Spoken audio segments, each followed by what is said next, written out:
Okay, here's the solution for number 3. If you hear stuff in the background, here's who it is. What? Say hi. Everyone's loving their online learning. Go Monday. All right. So this one I thought was really totally doable until part D, which was a little wacky, but here we go. They give us all this information from a chart. They tell us something about g of x, which I thought I needed for part A, which you don't. So we're going to come back to that. So for part A, find the third degree polynomial for f of x centered at x equals 1. So hopefully you're getting more comfortable with writing the Taylor polynomials at this point. I wrote up here the structure and framework for the polynomial so that you know what we're looking for. But when we write a Taylor polynomial, again, we're looking for f of 1 plus the derivative at 1 times x minus 1 over 1 factorial. This is all because I'm centered at 1. Otherwise, it would be f of 0. Second derivative at 1, x minus 1 to the second over 2 factorial. Third derivative at 1, x minus 1 to the third, 3 factorial. So there's your structure framework for the Taylor polynomial. So all I need to figure out is what is f of 1, the derivative, the second derivative, and the third, which all I can get all of that from the table. Oops, I'm pointing to the table, you can't see it. So I'm getting all of that from the table. Here's f of 1, the derivative at 1, the second derivative at 1, and the third.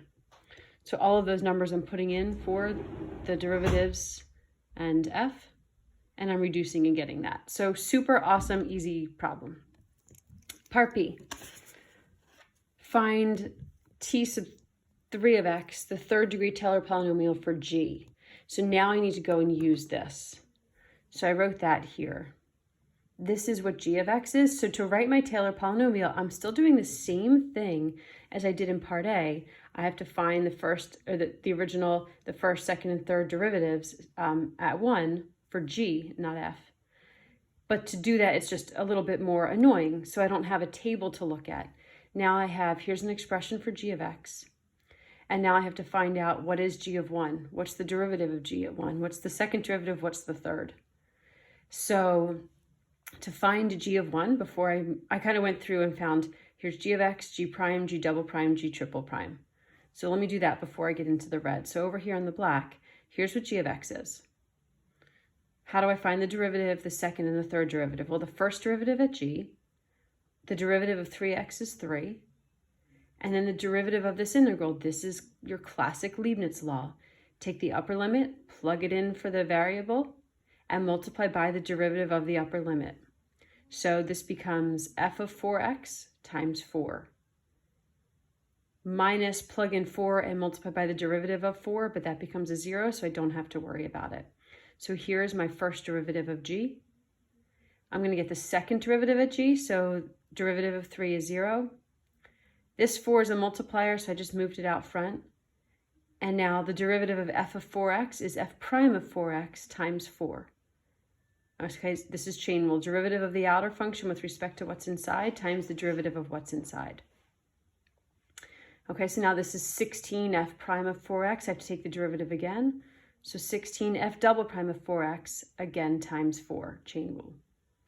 So here are all my derivatives, and now I'm going to go plug in 1 into all of them and figure out what the value of g of 1, g prime, g double prime, g triple prime of 1, so I can put it into the Taylor polynomial. So g of 1, plug 1 in, I'm going to get 3, plus the integral of 4, the integral from 4 to 4 times 1. So from 4 to 4, well, that integral, if I go from the same number to the same number, that area, that integral is just 0. So this is just going to be 3 plus 0, which is 3. All right, first derivative of g, plug 3 in, so I'm going to have, plug 1 in, so I'm going to have 3 plus f of 4 times 4. Go over to the table. What's f of 4? F of 4 was negative 9/4. So now I'm over here getting f of 4, negative 9/4. I get negative 6, do the same thing here, plug in 1. Same thing here, plug in 1. So now I have all these values of my function and derivatives, and I can put them into that Taylor polynomial framework. So I've got g of 1 minus g prime of 1, x minus 1, 1 over 1 factorial. The second derivative of g, x minus 1 squared over 2 factorial. The third derivative of g, x minus 1 to the third over 3 factorial, and clean that up. So there is part B. Part A and B, no problem. Part C.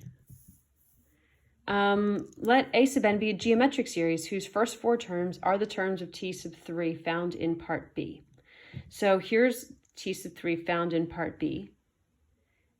Find the series where A equals 5/4, or show that the series diverges. So when it says find the series, they usually are implying that that's going to be geometric, and they want you to actually find the value of it, not just all the terms, or not just list like the first few terms, pardon me, but find the actual value of the series. So they want me to find the value of the series when x is 5/4. So here's the series from part B. And what they're saying is plug 5/4 in for every x. Got it. I reduced that, all these became 1/4. I reduced further just to see what my terms were. And look, it is geometric. The first term is 3, and the multiplier is -1/2. -1/2 times each one gets me the next term. So first double check, is my absolute value of r less than 1? Yup. So now I can find the actual sum. A over 1 minus r, 3 over 1 minus r, -1/2 gets me 2. So far, A, B, and C are really doable parts. I'm hoping that you do get a series problem like this, because I think it's one that you could totally handle. Part D is really funky, so I wouldn't necessarily expect you to get part D. I wasn't sure at first what they were asking me. I had to think about it. So a portion of h of x over 2 is above. Explain why this graph could not be the graph of f of x. What? So I didn't really know where to start, and I thought, let's just start with some values. So like from this chart, the only thing I know, from the given chart, the only thing I know about f is values when x is 1 or when x is 4. So I was like, all right, let's just look and see what happens when x is 1 and x is 4 and see if that can like tell us anything. So when f is 1, that would be the same as h of 1/2, because h of x is x over 2. Well, we don't know anything about h of 1/2. So I do know that f of 1 is -2, but I don't know anything about h of 1/2. 1/2 is here. I have no clue what the graph of h of 1/2 is. I don't have a picture here. I don't even have marks to show me how far down I am. So I really have no idea. So I can't use the x value of 1 to tell me anything. But what about 4? I do know a bunch of things about 4 from the chart. I know f of 4, the first derivative, second, and third derivatives, all of 4. So let's see what that could tell me. So if these two things match, if the graph of f of x is the same thing as the graph of h of x over 2, then h of 4 would equal h of 2. So let's see, what is h of 4? Well, h of 4, according to the chart, is -9/4. So here's one piece of information. Well, what's h of 2? Do they match? Because that would be at least a piece of information. So is h of 2, which equals f of 4, do they give me the same y value? So f of 4 is -9/4. H of 2, look at my graph. I don't know, but I do know I do have a negative number. So I do know that h of 2 is negative, so maybe we're okay here. Maybe these two graphs are the same. I know they're telling me they're not supposed to be, so far I haven't found any proof that they're not. So now let's look at the first derivative of f at 4. Go to my chart, and the chart tells me the first derivative is 3/2. So I know that f prime of 4 is 3/2. I know this. Well, f prime of 4 is the same as h prime of 2. So go to my graph. H, if this is h, right? What's the derivative of h? This graph is increasing, so the derivative is positive. I know that h prime of 2 is positive. So could these two things be equal? Is it possible that the first derivative at 4 equals that f prime of 4 equals h prime of 2? Is that possible? Yeah, this is positive, so it is possible that's a true statement. I'm looking for something that's not true to show that these two graphs cannot be equal. So let's keep going. Let's look at the second derivative of f at 4. I go to my table and it tells me that the second derivative of f at 4 is -9/4. This should be the same as the second derivative of h at 2.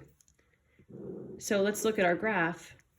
The second derivative at h, well, this is concave up. So because h is concave up, the second derivative must be positive. but the second derivative of f at 4 is negative. So these two cannot be equal. The second derivative at 4 cannot equal the second derivative of h at 2. They should be equal if the graphs are the same. So because they're not equal, this could not be the graph of f. Whoops. That's a pretty crazy problem and explanation. Explanation makes sense, but I don't know if you would have, pulled that out yourself. All right, there's that one. I'll upload it in a second. And look who's not with us anymore. They're gone. The only one here is the dog, and he fell asleep. So that does not lead me to having high hopes that you guys are feeling good. Just kidding. It's Monday. We're cranky. But I have a hummingbird feeder. I just put it up. So maybe a hummingbird will come. If it comes during class, that'd be amazing. All right, bye.